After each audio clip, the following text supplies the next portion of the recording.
Right everyone, so I've just been checking the One Football app. Link is in the description if you want to download that with all the stats. And it's a fantastic app, but I think looking at it, I think Brighton deserved all 3 points today. This is the match reaction.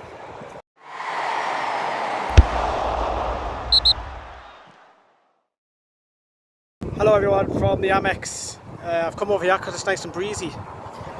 Really hot. God knows what it was like on the pitch for the lads today. I think it showed. This is the first bit of fresh air that I've experienced all day. In the stand there, behind the goal, there's hardly any fresh air. And I think the tiredness really showed today.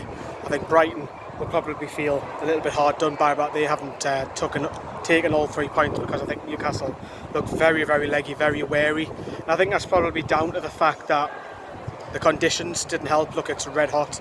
It's 35 degrees down here in Brighton. Like I say, hardly any fresh air, and you imagine what it is at pitch level. Is that an excuse? You could use that to some extent, because we look absolutely shattered, but then Brighton looks so much more fitter. So maybe they're a little bit ahead of us in terms of fitness wise, but if they had a quality finisher, Brighton have said this for a while, fans that I've talked to today, if they had a finisher, they'll be higher up in the league. You can see why they're playing nice football.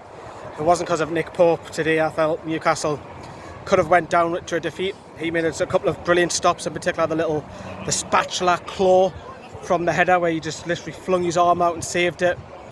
And yeah, we take a point on the road. I think going into the game, I would have took a point. I said it before, I think it'll be a score draw. Got that slightly wrong, but I got the point right. But look, the positives are for Newcastle is that there's 2 games into the season, we've got 4 points already, and we haven't conceded a goal yet. So those are the positives. Negatives, there's quite a few today. Positives obviously is Nick Pope. Some of the defending was alright, some of it was fine. Sven Botman obviously came in. He looked fine on the ball. Dan Burn was pushed to left back because Matty Targett had a dead leg. He did okay.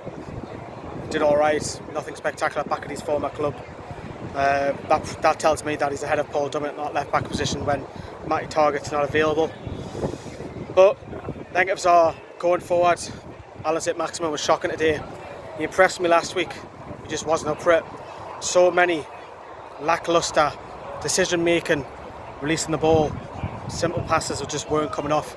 On the other flank in particular, first half, Miggy was brilliant, absolutely brilliant. Little drag backs, little flicks getting past midfielders and defenders. He was showing Saint-Maximin up. I felt contrast of 2 different wingers there. Callum Wilson didn't really have much to feed on. Didn't see much of Bruno Guimaraes today. I felt Philippe Caicedo handled really well. He was brilliant last week at Old Trafford.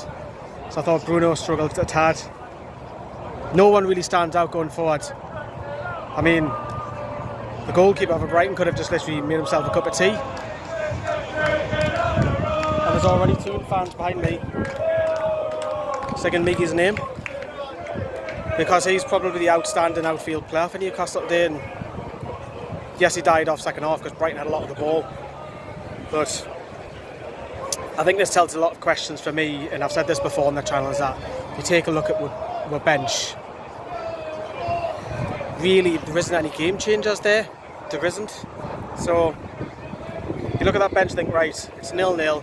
Who's going to change the game today? There isn't anybody. I think that's where, if we really want to compete and try and break into the top 7, top 8, we've got to have some strong players on the bench. Because you think about, we're missing John Joe Shelby today. What happens if that becomes Kieran Trippier? What if that becomes Callum Wilson? What if that becomes Saint-Maximin? Or you know what I mean? The only decent player that we've got who's capable for me of being a regular in the first team is our goalkeeper Martin Dubravka. So that tells you its own story.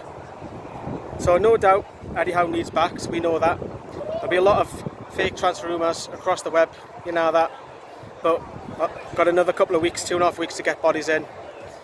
I think it showed today, especially off the bench. But overall, as I mentioned, the heat. The heat for me is the factor. I don't normally blame the heat, but I think we're just looking at it. We looked absolutely shattered today and come away from a long journey. Remember, especially the people who are on the coaches. We've got 6 hours, take 6-7 hours in that coach all the way back up. I feel for them. Thankfully, I'm staying over in London tonight. But yeah, it's appointed the Amex. We've had a lot of videos today where the drive down. We've had the score on the players, have a look at that. We've had the watch along. I'm back again later on with the last word, and I'm also back with a vlog as well, so stay tuned for that. But at the Amex, it's finished. Brighton 0, Newcastle 0. Smash that like, everybody, and also remember to download the One Football app. It's a fantastic app which will give you all the stats from today's game as well.